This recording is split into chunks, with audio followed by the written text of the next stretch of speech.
We are 5 Live. I'm Bobby T. No, I'm Martin. And we're going to do the week in review for WWE. It was... Do we have to? We do. We do. The pay-per-view was so good. Yeah, it was. It really, well, with a few. Unfortunately, they decided to try and capitalize on that amazing pay-per-view by having a terrible SmackDown. By just having crap. So, we are live here right now. If you guys want to make any comments in the sidebar here, we will be answering any questions or any comments coming up. Yes, we will. Also giving a little two sweet skis. Exactly. Rocking out. Mm-hmm. So let's get started here. Do you want to talk about the pay-per-view first? Yeah, let's or do you want to talk Raw? No, we'll run down the pay-per-view first. Pay-per-view started just a couple preview matches. One was Gable and Benjamin. Good God. Yep. Gable Benjamin versus the Hype Bros. And what am I? I'm the right now. Gable Benjamin versus the Hype Bros. What was awful about this actual match that I really didn't like was that there was barely any use of the hard cam, so it really made it feel like you were watching an indie show. It was really oddly filmed, feel. very oddly filmed. And then they also announced that Ty Dillinger will be part of the U.S. title match in the pre-show, which was also just another really odd just a weird move. choice. Yeah. Then the show starts, and it starts off with the Hell in a Cell match, the Usos versus New Day, and it was everything you wanted it to be. That should have been the main event. It really should have been one of the best Hell in a Cell matches I've ever seen. It was so good, and they were innovative, and they did all the spots you expected them to do. The only problem is it continues the hot potatoing of the title, which I can't stand. One more time. So now we have 4 title reigns on the New Day and 5 on the Usos. Yeah. And the problem is that when it was the New Day, I'm really good with them when they had 1 or was it 2 title reigns, right. and it was just really long. Yeah. Like, it made them the champions they're supposed to be. I just see this as people who are going back and forth, just handing the titles back and forth. I mean, I get it. The Usos and New Day are so good that, you know, you have to establish that they're the 2 best, and so they're going to go back and forth with it. But I don't know why you had to give it back to the Usos. Mm-hmm. If it's just to get to that magical 5 number, then that's ridiculous. There's, I don't know. Anyways, loved the match, hated the outcome. Well, I do. Okay, so the Usos win in a beautiful way. Yes. With the double splash onto a chair. Is that the double oos? Is this what they're calling it? I believe it's called the You know what? As much as I love the Usos, I'm putting over the Usos right here. So am I. I am on board. I was not an Uso fan. Not even a little bit. Watch us would know. I am 100% an Uso fan now. Yeah, no, that really did it for me. And just so everybody knows who's watching, if you are live, the delay time is roughly 5 seconds. Oh, that's not bad. So, which is really awesome because our old app was like 20 plus, so you never really knew, what the hell was going on there. So, anyway, great match. We were talking about one of the good spots where they used the kendo sticks, to tie one of the Usos into the corner. It was Jimmy tied into the corner. Was it Ray J? It was Ray J. It was Ray J Uso. So okay. Yeah. So they like I said, a lot of very innovative spots, stuff you hadn't seen before, plus as well as all the normal Hell in a Cell spots you expect. Like, running into the top. They didn't leave the cage. Stuff like that. They did not leave the cage, but I think that's because I think that was foreshadowing for the main event. Mm-hmm. You don't want to do. You knew that they were going to do. Yeah. So. But there was a missed spot there. That when I feel like when and I'm not faulting the spot that it actually happened, but when Big E, I guess Big E'd up. He hulked up. As Corey Graves called him, Big ED 209. Yes, he did. And I was like, because they were in Detroit. So Corey was excellent last night, as he normally is. Yeah, no, Corey Graves was great last night. Well, Sunday night, yes. We're in a weird time loop right now. I don't know, super weird time loop. We just watched SmackDown, and it was so bad that I still think it's Monday. We just got back from Comic-Con, and I was there for all of the days, and like I'm still kind of in a weird foggy haze. I'm still not caught up on my sleep. Oh, it's so weird, but it was such an amazing match. Actually, to just throw in a quick plug for some future stuff we're gonna do. Yes. Currently, I'm wearing a Vertebrae 33 shirt. He is one of the designers of all the new awesome WWE stuff. The Bray shirt, the Finn Balor Club stuff. The new Zayn shirt. Yeah, just these amazing pieces. We got to talk to him, and we're going to be doing a video with him talking about molding and casting. We're also going to talk metal, and we're also going to talk about his art and how it's affecting WWE and I think the superstars that are coming through. The Aleister Black shirt's really awesome. Yep. And I briefly did talk to him about it and asked, why a white shirt? And he said Aleister Black likes the white because it pops on his tattoos. Makes sense. So dark. Yeah. So when you put a white shirt on it, whatever's on the white shirt stands out. And he has those awesome runes on the shirt. It's just such a cool design. It's a very, very cool So shirt. we're going to talk to him, and I cannot wait. We're going to go to a studio in Long Island City. So a little bit of WWE. So any WWE fans, definitely check that out because we are pumped. Oh, yeah. So now let's move on to the next match. Getting back to things that didn't pump us up. Yes. So the next match for Hell in a Cell was... sorry, I'm blanking on this. I think... oh, no, I didn't write No notes? Yeah, I didn't write down. Oh, boy, we're going raw. We were going raw. Honestly, as far as the pay-per-view is concerned, there was some good stuff, but mostly just boring or bad stuff. In fact, yes, that was the next one. After that was Rusev Randy. Yes. Like, you start off with this amazing match, like you said, probably the best match of the night, and you knew they were going to put on an amazing match, and then you just bring out Rusev and Randy, and it killed the crowd. It was awful. That should have been somehow the match before Except the main event. Didn't kill the crowd. Killed me. Crowd loved it. I fully fell asleep. They love Randy Orton. I fully fell right boy, to sleep do they. on the couch, passed out, and woke up like it was. I don't even know who won. I'm assuming Randy. Randy won. Okay, I pride myself on on being a rebel and being different from everyone else. But my hatred of Randy Orton isn't because of that. My hatred of Randy Orton is I've seen him too much and I'm done with him. A lot. And now we're just seeing the same stuff over and over again. And and especially after seeing something as good as the New Day Usos match. Exactly. Where we were seeing all these innovative offense pieces, and then we go back to plotting, 2002, 2003 wrestling. Yeah, plotting just the same thing over and over again. So one spot that I think didn't work, and I think this is why, and we spoke about this earlier today on the phone, the one spot that I don't think really worked, and it's because Orton is tall and thin and built, and Rusev is short and stout. And because of that, when they wrestle, certain things don't really translate. I think the RKO is actually a little weird. I like it, though. I like the way he takes it. I like the way it looks, but the reason why it looks like that is because of how tall and how short they are. Right. There's this weird difference being made up, and it's making Rusev, almost if his head is here, come down like that. And it looks really, really good, but it's because of that. And I think that that's bleeding off into another of Orton's moves, which is the hanging DDT or whatever it is.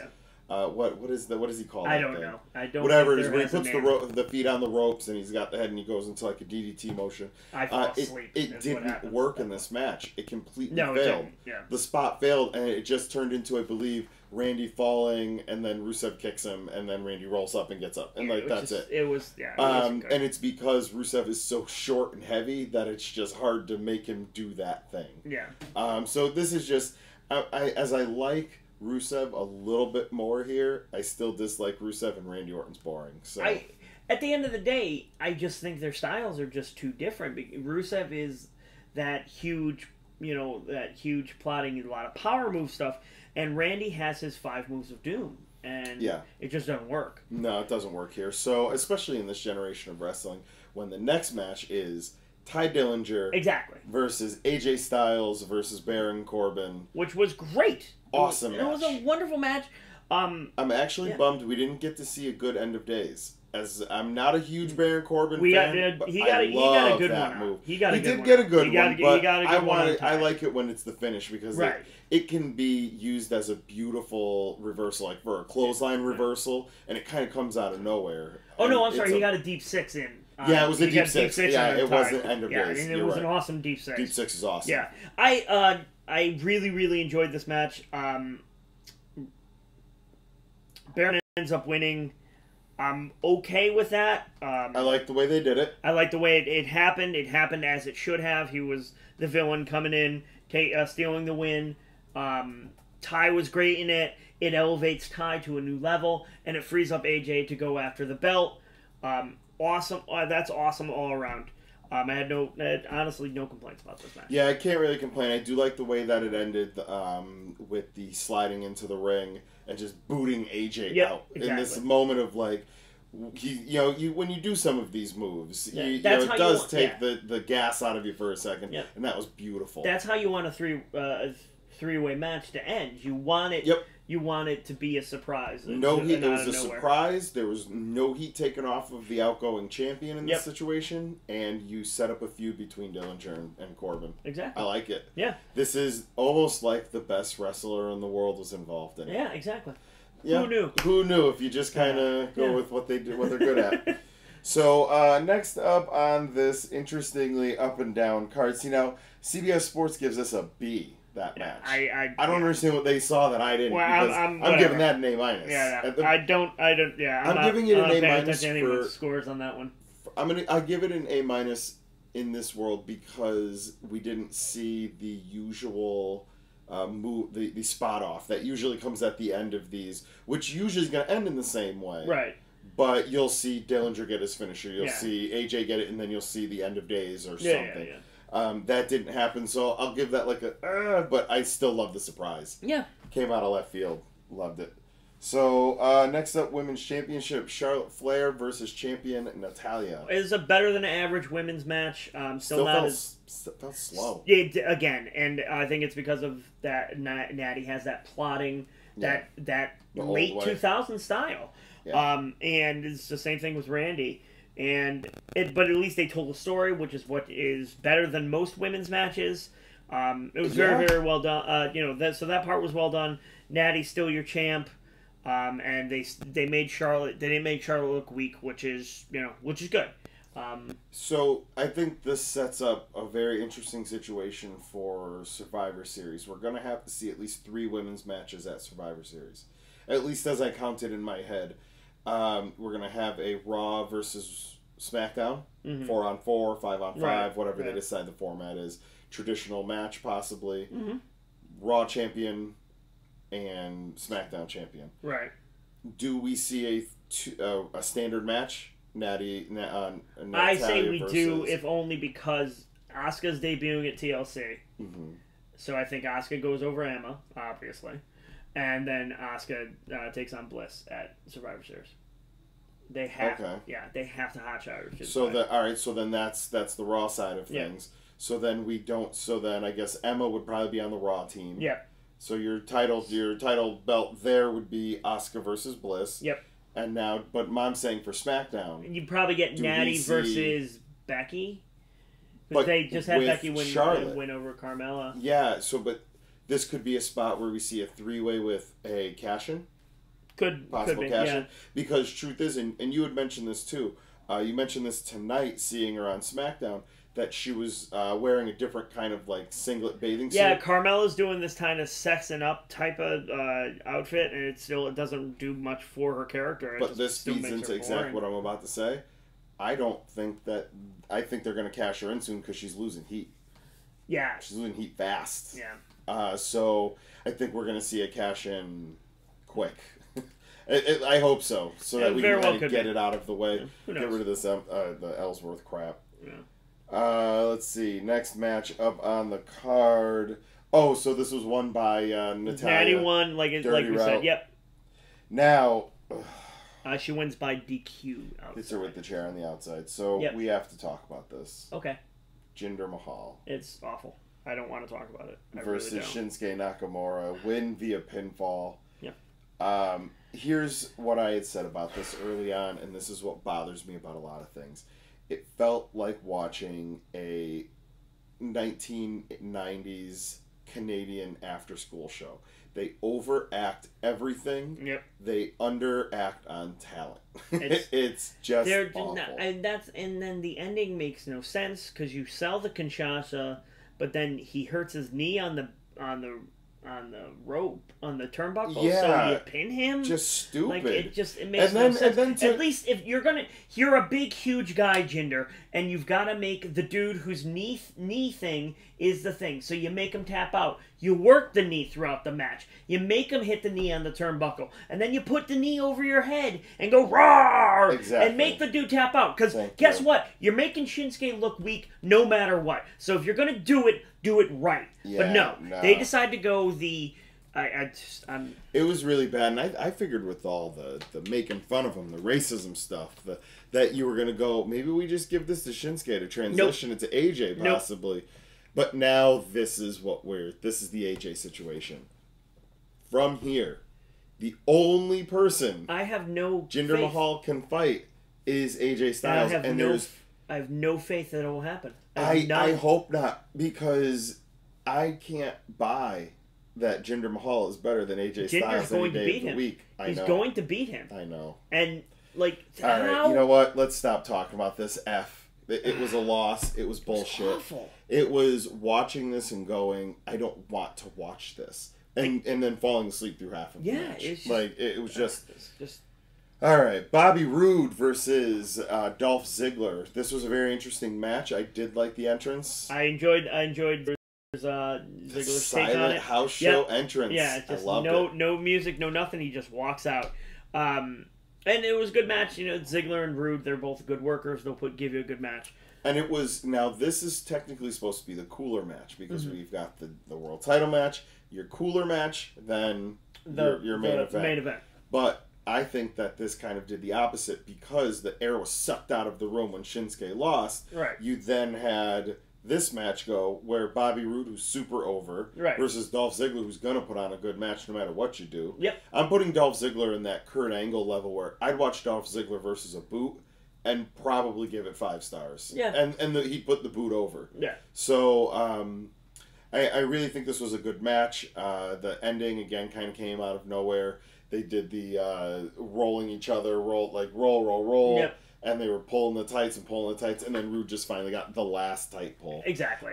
But then he eats a fat zigzag to the fucking back of the head. Amazing zigzag. Woo! Yeah. Again, Roode's a damned good worker, and so is Ziggler. So it was pretty much what I expected, and they're going to continue.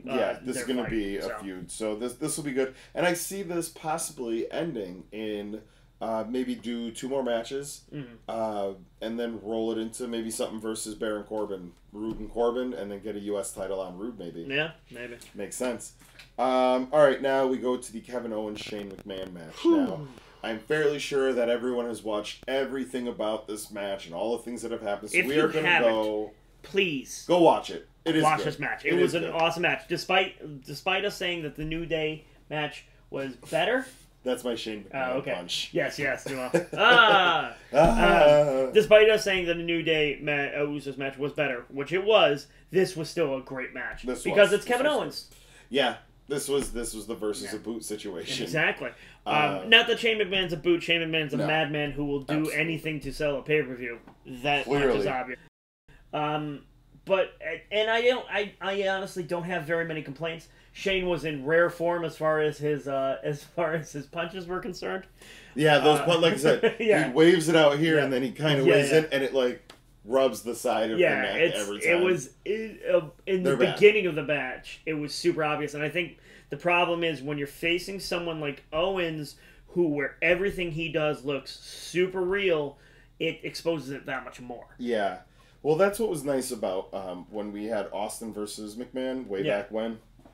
Was that Austin would do like that Luthez press. Yes. And he could hide the punches a little bit because he was like laying in a little bit tighter. So you kind of hid some of how good Austin was versus how green McMahon really was. This was exposed. Yeah. This is just fully exposed. But again, it's still good. At the end of the day, I don't care. I still watched it. Exactly. I still clutched my pearls a few times. I was still sports entertained. At the end absolutely. Of the day. Of course, the controversial ending. Zayn pulls Owens off and lets Shane go through the table. Now, this is you're leaving out actually a different through the table spot than we've seen in the past with Owens wanting to escape and Shane going, no, hell no. Yeah, so he gets about halfway down. Yeah, he gets about halfway down the cage, and smashes. Which they're billing fingers. at 10 feet, but Yes. there's no way that was 20 feet actually. 10 feet. Oh no, to the Yeah, center where exactly. he was standing. Yeah, Yeah, they said it was a 20-foot No way. cage. So Only because of math. exactly. Just stand a 6-foot man next to it, and you go, that thing's only like 16 feet tall.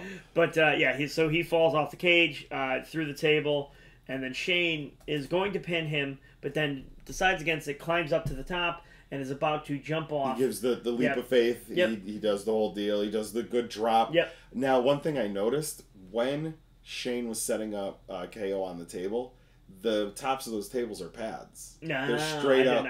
Yeah, when you go back, like really just look at that moment. But when he goes to lay him on top, Mm-hmm. that you see the pad kind of shift a little bit, and then KO's like sweat gets on it, and it gets on it in a way that only gym mats get sweat on it. You know. Yeah. So that was kind of interesting. Just pull it back. Still not doing this. Still gonna die. But yeah, he dropped it, and that was actually a good. He landed as good as you could have ever wanted. To land. I can only imagine Shane McMahon has a ball pit at his house or a foam pit, and he just drops out. He does over and over again. But it was. That thing's a little too calculated. But then so you get the Sammy KO thing, which is great. And once again, Shane McMahon puts on a good show. I was, as I said, I was sports entertained, and the pay-per-view as a whole was good. It was very up and down. It was very roller coaster. But I think that's indicative of SmackDown itself. Yes. SmackDown right now doesn't have too many storylines that I'm interested in. No, it's really weird. They have talent but no storylines, and on the other side on Raw, for a while it was they had very little talent and no story, or they had all the talent and no storylines. And now it's changed. But the difference is, SmackDown and Raw never hit, like, I would never say one or the other has more talent. Mm-hmm. I would say they're misusing their talent, and for the longest time, Raw was misusing their talent. And I honestly think SmackDown's not doing it. Does this go back to what we had talked about a while back? Yeah, the creative teams. There must have been a switch up. Yeah, who knows? Something happened. But so, it's no bueno. It's not good. So let's move on to Raw. Actually, in the meantime, we'll talk about real quick some of our live show stuff that we're doing. Next time, it is the three of us. Yes. We will be doing our giveaways. Yes. We have one giveaway, which will be for our subscribers only. Mm-hmm. And so you still have a chance to subscribe here. Until we do this drawing is when you have a chance to subscribe up until. Yes.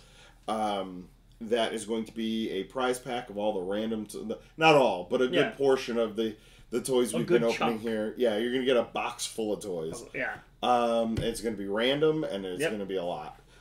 So we have that going on, and then we also have hashtag 5Alive Toy Picks, and that one is if you take pictures of the toys that you have, use that hashtag on Instagram, Facebook, or Twitter, and we'll be reviewing all of those photos and picking out who we believe are the first, second, and third place of the best. And for that, we actually have a few really good some giveaways. Some goodies we picked up at NYCC. Yeah, we grabbed this really cool new reaction aliens, these blind box aliens. That's going to be one of the prizes. Yeah. Another's going to be a prize pack again full of toys, and then the third one we'll see. We'll see. That's a dealer's choice. So, but there's been some really good things. Definitely get out there and do it. So let's move on to Raw. Yes. So now we have notes. Now I've got notes. I'm going to drink this water while you note. I was so tired while watching Hell in a Cell. I couldn't take notes. Dude, so. I watched Hell in a Cell after we got home from Comic-Con. I don't know how you did that. I barely. I watched the first two matches, then I fell asleep, then I woke and watched the rest. Then I watched Raw, kind of like fighting through Raw. Again, I'm in like a time portal, man. So Raw starts with The Miz. He's out there doing Miz TV, and he brings out Axel. He gives himself a Mizzy, and then he hands Axel a Mizzy, and then brings out the bar and gives them a Mizzy just for being awesome. I love the respect that's currently being given out to like different teams and stuff. Like you're pretty cool, and that's pretty much what's happening here. So they're of course running down the Shield reunion that's supposed to happen. Roman comes out. Shield reunion? Yeah. I am so excited. So Roman comes out. Then Dean and Seth come out. And I fast-forwarded through this, to be honest. I couldn't give less than a crap about a Shield reunion. if Raw can't respect my intelligence enough to tell me a coherent story about Roman's redemption to get to a Shield reunion, then I can't give them the time of day to watch it. All right, now here's where I will interject. I do not think they're doing that. I think they're going not Roman's redemption. I'm fingers crossed, internet. This could be the way they. I think here's why, and I'll make my argument. I think they're going to turn Reigns using this Shield thing in the same way they did Rollins because they don't know how to write it any other way. They love going back to the well. This is that. That's the best argument I can make as to why they would turn Reigns, because this is the way they would do it. And if you want to make an evil Reigns, you team him up with Stephanie McMahon. You throw him with a McMahon. Not going to happen.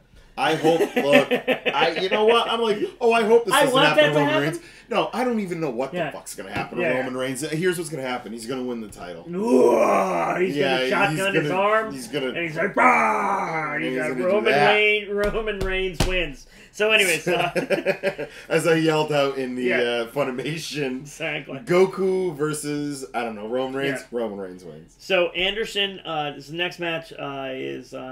Anderson versus Jordan. We got a good club geeking, nerding, which is always great. Always awesome. Love a good nerd. So it was a decent match, but it means nothing.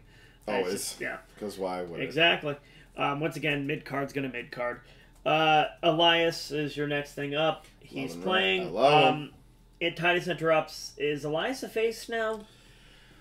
Wow, that's a good question. That might be a yes. I'm done. Whatever. He's a crowd-made face. I'm so done with it. Because they're even trying to make it where he's coming out to like, and your town sucks, and your sports team is stupid, and people are still laughing and clapping. You know what? He might just be Raw's fashion police, just not as funny. Yeah, just not as talented or funny, and or unfunny, or deserving, or... Hey? I'm sorry. Apparently, I insulted your family, so I guess fucking next. So Elias beats Apollo. No one's surprised. Holy crap! I noticed. I'm watching Raw, and they ran that awesome 2K18 commercial like 14 times. Like, I get it. 2K18's coming out, and you made a great commercial. Oh, they can't stop. Sorry. So Enzo comes out, and he starts running down the cruiserweight division, or the loserweight division, as he likes to call it. Yeah. Let's just get to the end of that. So Angle comes out, and he says the Kalisto title match that Kalisto was getting at Hell in a Cell or at TLC, that's tonight. Let's briefly talk about how this may have happened. No, we're gonna move on. You don't want to talk about it? No, we'll talk at the end. Oh, yeah, we will. Because it's intriguing. So then, so Kalisto, Enzo later on tonight. That's great. Braun comes out and basically just as always just beats the piss out of Matt Hardy. But then, as he's going to drag Matt Hardy in the back to I don't know do what with him, they set him up as a weird cave troll. Yeah, exactly. So the Shield come out again. They're wearing matching shirts this time. They've got their new shirts, and it's got their... I did notice... Boy. I looked closer at the shirt, and I did notice that it's got, like, the Dean Ambrose... the way he tapes, and the way that Roman's got his chest protector on his arm, too. His little shotgun arm. Yeah, the shotgun arm. So I don't know if that doesn't look like a vertebrae design. Shotgun arm. It doesn't have the same kind of gritty. Just... Shotgun arm. So terrible. Anyways, so they beat up Braun. I just don't care. Then they talk. I don't listen. Mickey comes out next. She's looking very, very good. She's looking real good. She does. Then Alexa comes out, and she calls Mickey, like, old, like, the whole... I just don't get it. Yeah, it's right now we're looking at a John Cena versus Roman Reigns promo off, and Mickey James is John Cena. And Alexa Bliss just keeps going back to that. You're old. That Nia Jaxian where you're just like, you got 5 things to say. Yeah, it's like, you're old. It's like, yeah, but she's hot as crap. Yeah, so she's who hot cares? as crap. She kind of just like planted her boot in your face last week. So you got Mickey versus Alexa at TLC. It's a nothing match because Alexa's winning. Alexa wins. So. Kendrick versus Gallagher. But in this case, does Alexa win so that we see Alexa versus Asuka? That's the play. Yeah. It's got to be against and then her. Alexa beats Asuka, and I stop watching wrestling. Should be fun. You won't watch. You're not going to stop. We're never going to stop. This is drugs. If Asuka loses to Alexa Bliss, I will stop watching wrestling. I wish now I was at the dollar store and that they had little dry erase marker boards. Like, come with no markers, so I'd get my own markers on this one. But right now, I wish I had it for like an ain't he a stinker, like the arrow. It's not happening. Anyways, so, go full Looney Tunes. So then you get Kendrick, Brian Kendrick and Gallagher, which I'm loving this team up. Mm-hmm. My wife was impressed that he wrestled in a full suit getup. I love it. I love that suit. And they get the sloppy win over Cedric and Mustafa. It was kind of weird. I don't know if they were supposed to. It was a good match. I enjoyed it. It's a cruiserweight match. Yep. Miz and Angle do a little vignette, and they're talking, and Miz basically weasels his way into getting a fourth member for his team for their match against TLC. And to introduce him, Braun kicks a door in. Once again, proving Braun Strowman's awesome. And the look on the Miz the entire time Braun is there is just the best. Oh, dude, Miz is getting better by the week. I love him. This is the problem with the Shield reunion. I want to watch it because the Miz, the Bar, and Braun are involved. I don't care about the other team. Yeah. I just don't. About the other guys. It's again, you're not telling me a story. Why do Dean and Seth hang out with Roman? What's their next pay-per-view? TLC. It is TLC? Okay. That'd be a really good Survivor Series match. They pushed it fast for no reason. That needs to be... Oh, come on. No reason. Come on. Next. So, Finn comes out. He calls out Bray. Mm-hmm. Again, can we get back to next? Sick of the best is they kind of pushed Sister Abigail will be here, and they put up a promo for Bray, and my wife, who was watching Raw with me, goes, "Still with this guy? He's still on here?" That's exactly it. Like, we're still doing this? We're still talking about this? Bray says Sister Abigail's here. He proceeds to do some, I saw a fan describe it on Twitter as WCW mini movie stuff. It was bad. Yeah. And Finn is selling like a madman, trying to make us think he's... It was bad. I'm done with this feud. I was done with it after last time. Yeah. I thought SummerSlam was the end of it. It's just... No. I get that you got nothing to do with these guys, but then make them play Parcheesi or something, because I think it would be more interesting. Yeah, no, this is awful. So, then there was a 5-way elimination match by the women for the chance to be killed by Asuka. To be destroyed by Asuka. Foxy eliminates Bayley. And the crowd... Boo! Guys, can you stop screwing Bayley over? I just don't get it. Can we at least... push her for 2 weeks and then do this? I don't get it. I don't get it. To what? Give Foxy a push? Yeah. You're not pushing her. Emma wins. I'm intrigued with that match. I think Emma will put up a good match, but she'll still... She's going to still get absolutely destroyed by Asuka. So then Finn's talking to Kurt, and he's like, "I think I broke Bray. I still don't care." Unless you're breaking Matt Hardy, I couldn't give 2 sloppy shits. You have to understand by me saying I don't care about a Finn Balor match what that means. That hurts. I love me some Finn Balor, but I can't. So that is the main event, Cruiserweight Lumberjack match. Enzo's going off because basically he's made the Cruiserweights into the main event, for the past couple weeks. He's not wrong. He is not wrong. It's an awesome match. It really was. Kalisto versus Enzo, plus keep the kayfabe with the Lumberjacks on the outside. The bad Lumberjacks hate the good Lumberjacks. And they had a couple fights. They got a couple fights. I really did like about this is that this match had a very clear thing that I wanted to talk about briefly. I think we're running out of battery, so we do kind of have to. But this is important. The death of wrestling, we are currently looking at it. We really are. And I'm not saying because, the talent's this or these kids don't understand that. Good versus evil. It is as simple as that. This is what we watch. This is what we want to see. Yep. Good triumph over evil. Right now, they have now erased this. Yeah. And everyone's a Stone Cold. Yeah. Like, you can't have that. Nope. When you're trying to put, because inevitably you're going to have AJ versus Nakamura, yep. Finn versus whoever. Like, you're going to have face versus face, and they just kind of roll with it. Yeah. And they'll go like, oh, you're temporarily the heel this week, and then next week you're something different, and none of it makes sense. No.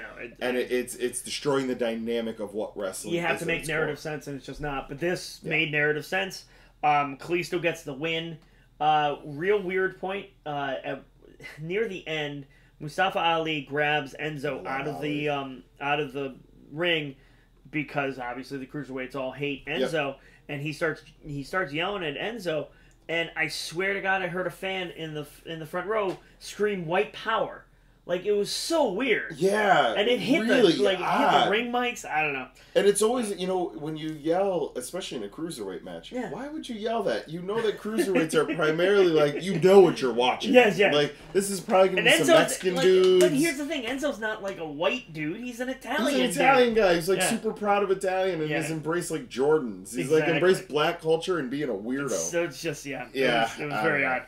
But again, Kalisto won. Which ties into which I saw. Awesome. Yeah, Salito saw off the second he set it up and he put his hand up. I did the same thing. I was like, oh my god, shit, this is gonna be awesome. I saw it coming a mile away though, because when they mentioned the Kalisto versus Enzo match earlier in the night, they also happened to mention Rey Mysterio, which is odd because he's on other competition, and also it's Eddie's birthday, so Kalisto is Mexican. 2 + 2 is 4, and the WWE doesn't change formulas. No. Going back to, they only know how to write it one way. Which is why... I'm still not agreeing with you.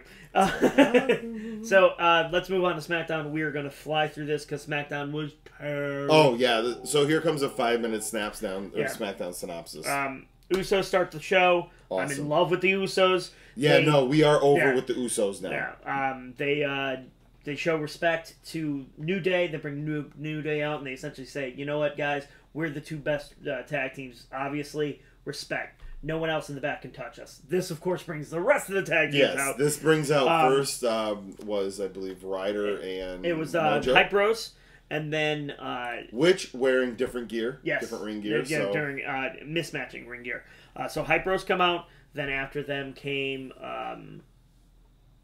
Gable Benjamin. Yep, Gable Benjamin. And then and now the Usos are crapping everyone down. Immediately, it's like, we deserve a match. And he's like, you deserve to sit on the sidelines like you did in the NFL for your whole career. Next! Yep. Like, and then, back of the line. That's Gable, what it was. Yeah, and then Gable Benjamin come out, and it was just like, Gable, you went and got yourself a former United States champion. Yeah, and a former Intercontinental champion. And basically built Benjamin up and then said, back of the line. Yeah. Next. So then Breezango comes out, and they're about to do back of the line to Breezango, and Wood stops him and goes, you know what?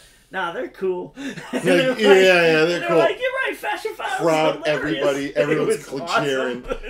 Fashion Files is what we want right now. Yeah. We did kind of skip over. They did a Fashion Files in the pay-per-view. In the pay-per-view, it was great. Where it proved that the Ascension in the time off did indeed do this, but they want to be friends. It's so great. So they rip on Ascension pretty bad, saying they smell and everything. And the deliverers of the box were the Ascension in terrible, with just terrible really disguises. bad mustaches. It's just the best. So amazing. So Brian comes out and makes the match for a 4-way for the Usos title to become #1 contender.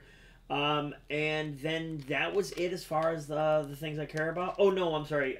KO and Sammy came out. Sammy explained his actions, basically saying, I'm tired. I'm tired of Shane McMahon lying to me. I'm tired. He said he brought me over here to say it was the land of opportunity, and when I asked for opportunity, he was like, I wasn't given anything, so now I'm hooking up with my best friend because he's my brother. And they put over, at the end, we have to remember, Sammy's a dork. Yeah. He is a geeky dork, and I will refer to a very specific moment I think any guy has seen this movie. We've all seen I Love You, Man. Mm-hmm. And there's the geekiest moment in that entire movie is when Paul Rudd is up on Jason Segel's shoulders, and he pulls his shirt over his head at the Rush concert, and he just like geeks out playing the bass. That is exactly who Sami Zayn is all the time. So at the end of his explaining, Shane screwed me, this is my best friend, they went back and forth. Yes. That was so Canadian, and I loved every second of it. It's the Canadian. They could have been eating Tim Hortons exactly. while doing it. They should have been housing a maple log while doing the show, because it was just very Canadian. It was very Sammy. And I know we're going to see so much more. Yeah, I'm so happy about that. And that brings me to the end of my list of happy things about SmackDown. Yeah, so... It was not good. Two things actually happened here to us.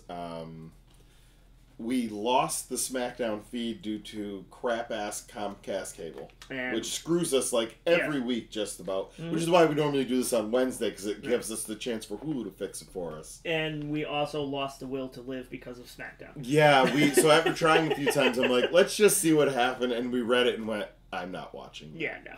So apparently Baron Corbin... there was two matches. Two matches that we missed. There was a tag between Randy Orton and Shinsuke versus Aiden English and Rusev. There was a play tag match between the four dudes who aren't doing anything.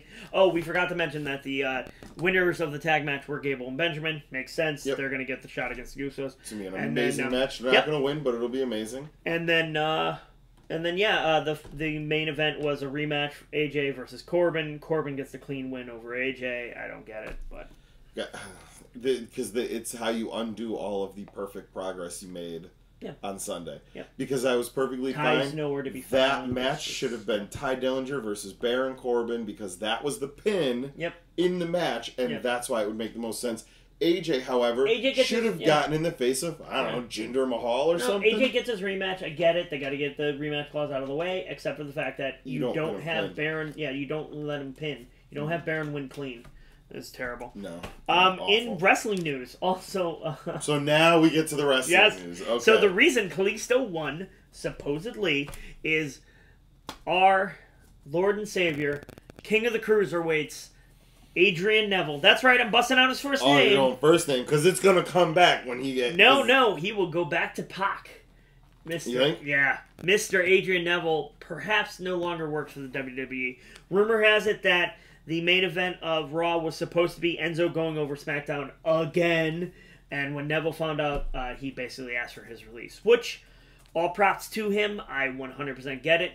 You can walk out onto the indies and make some damned good money, and if Neville walks into a Progress ring, or a PWG ring, or, dare I say it, NGP Dub ring, that is dollar signs. I have, I've mentioned this before in the past, what I think is going to happen here to WWE is playing a very weird game right now, because they only can lose here.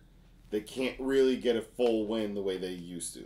The independents are getting bigger to a certain extent.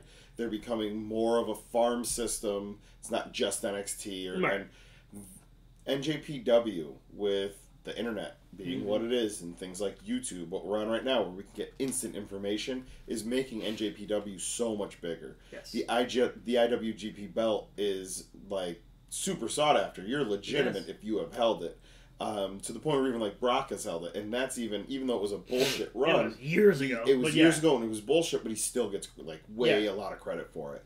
So I think right now with NJPW trying to branch into America, this is, any of our old viewers have heard me say this before, any new viewers, which I see we've got 6 people watching right now. So how you doing, everybody? I think what's going to happen here is we already have seen Kenny Omega become the U.S. champion for IWGP. I think what we are going to see is, if Daniel Bryan, if they don't let him wrestle, if Adrian Neville... Well, Neville's gone.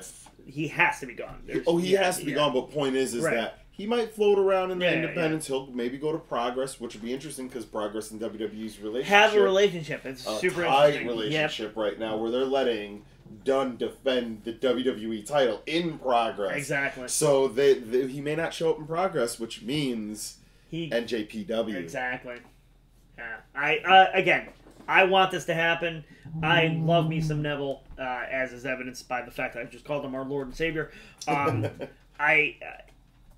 I don't like the way they've been doing their been treating their cruiserweights. Austin Aries is another prime example. Which I just finally he had to leave WWE for me to get his figure finally. Of course, but he you bring a guy in, you hype him up, you give him what should be the perfect entrance into becoming a champion, and then you just deny. Yeah, and it's not worth it. Especially right. If anyone should have taken that title, it shouldn't have been Tozawa when Tozawa took it. Should not have been Tozawa. It should have been Austin Aries in that match at WrestleMania. Yeah. As much as I love me some Tozawa, it should have been Aries. It should have been Aries after that glasses spot, after he built that spot for 5 months, man. And then... we watched that together. And then what do you do with it? And then what do you do with all of that progress and everything? You give it to Enzo, which is great. You want to turn Enzo, and you want to make the cruiserweights a bigger deal. That's awesome, except for the fact that you screw a performer while doing it, and that performer is so much better than Enzo that it hurts. Mm-hmm. He's so much better. So as we gush over Austin Aries and people are gone, who are currently gone, I think we have been Five Alive. We have been Five Alive. Definitely check us out, not this weekend, but most Saturdays at 9 p.m. when we do our live shows. We talk about everything during those live shows. Pretty much. We have some new viewers here. I know over Comic-Con we picked up a few new people. So thanks, guys. Our general interview is what are you watching? Mm-hmm. What are you listening to? Mm-hmm. What are you playing? Mm-hmm. And what are you reading? Yeah. We usually talk about that while we open up toys, talk about the toy hauls we've had for the week. We also have a segment where we try to take a small amount of money, buy a crap load of toys, which goes into why we're giving away so many toys in our giveaway. We're about to be taken over by an avalanche. Yeah, this is really... To answer your 4 questions quickly, I'm watching SmackDown. Mm-hmm. I am listening to people complain about SmackDown. Okay. I'm reading complaints about SmackDown. And I am playing a dangerous game of suicide because I'm watching SmackDown. It's you're playing Raw versus SmackDown on the PS2. Oh my god! So though we do talk about a little bit of everything. We give stuff away. On our last few live shows, we gave away first the Crash Bandicoot trilogy. Yep. Then the following week, FIFA. Exactly. We gave away a $60 game on this show. That's a fun $60 game. And not as like we got so many subscribers, or it was Saturday night. It's a Saturday night. And we gave away a game. Yeah. And the winner actually of it was he's one of our regular watchers. So, and that is an advantage for live watchers. Exactly. It's it does go into our comments, but it never makes it past very far. Yeah. What we do is we throw it right up in the chat. First one to take it gets it. There you go. Simple as that. So, like I was saying, I am BobbyT. I am Martin. Make sure you like, share, subscribe. Follow us on Facebook, Twitter, and Instagram at 5AliveVP. We also have the hashtag 5AliveToyPicks for any pictures of your toys. We're going to be picking 3 of the ones that we like. You'll be getting a random prize package. Number 1 will be getting something very, very cool for NYCC. And I think that's it. Yeah, I think, however, if you do not like and subscribe, we will come to your house. Don't do that. Good God. We can, right? No. That's in the YouTube. That is not in the YouTube. I think I read a weird set. All right. And remember, folks, you bought it because you love it, and that's all that matters. Unless it's SmackDown. No one loves SmackDown. No one loves SmackDown.